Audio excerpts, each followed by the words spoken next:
Now, Eric, I ask everyone this, and eventually I hope to compile the answers, so no pressure. But what's been your biggest inspiration in your life?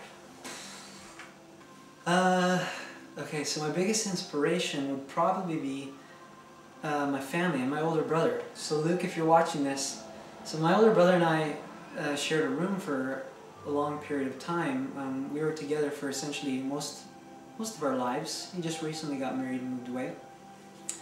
But we were together for almost everything that we did. So his interests became mine, his successes became mine, and then all of a sudden we started to compete with each other. And him more so with me, because obviously he couldn't stand seeing somebody that was 3 years younger doing, excelling at something more than he was.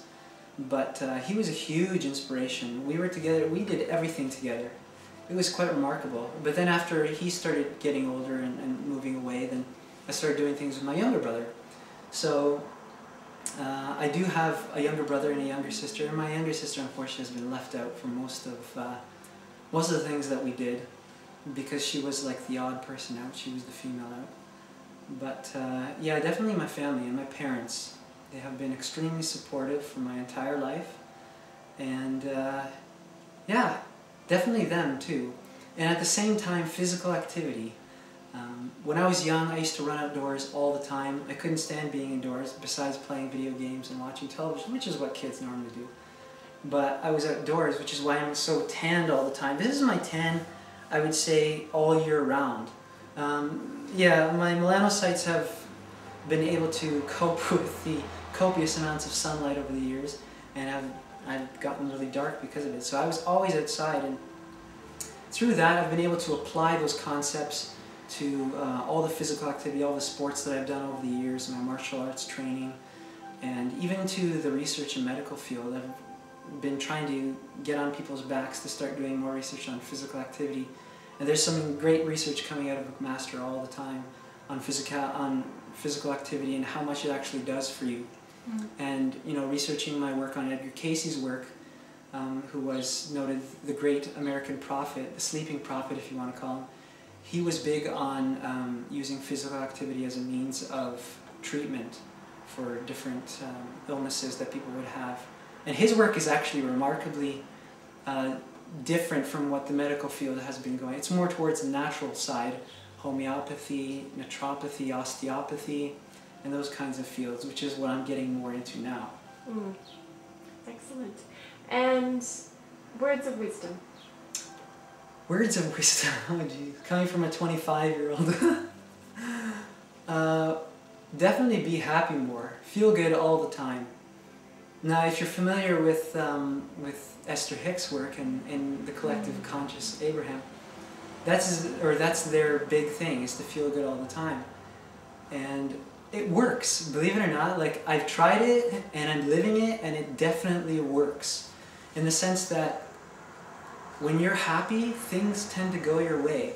And here's the thing, when you think things tend to go your way, it may not be the exact way that you anticipated it, but it's always for your highest learning. That's the key, that's the biggest thing.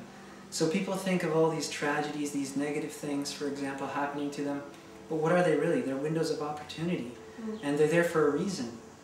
So you should essentially be happy with everything that comes to you, because at the basic level, you're creating it all for yourself. So, I would say feel good is the only thing that I want to get across.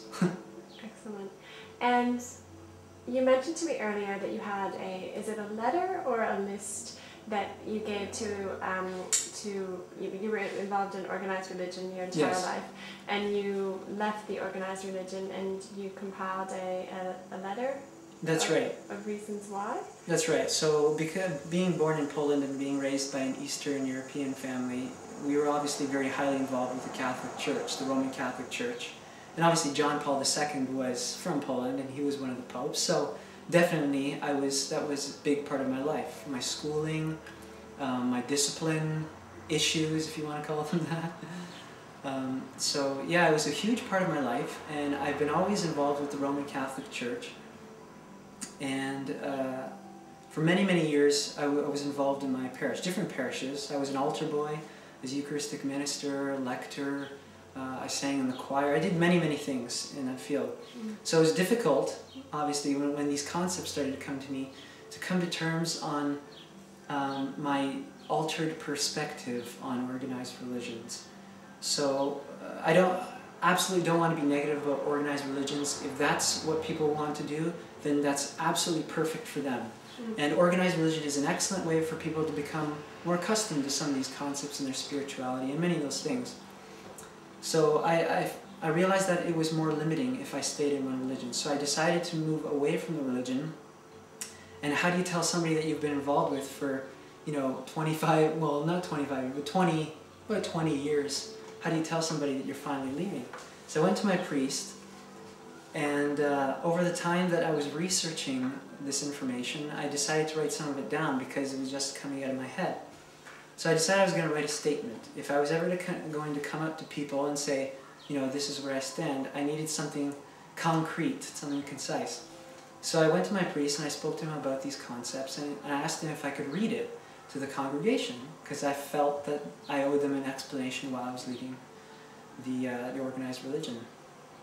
So I asked him if I could read it, and he said, no, we can't let you do that. So I gave him a copy, and I thought I'd share it with you today to see if that's beautiful. okay. It's beautiful. We love it. There's an entire introduction. I won't even go through that. Okay. But it essentially mentions that I'm not here to tell people what to believe, and that everybody creates their own reality. And I don't want any of this to frustrate people, to anger them, to change their beliefs in any way, because, their beliefs are their beliefs, and that's the way it should be.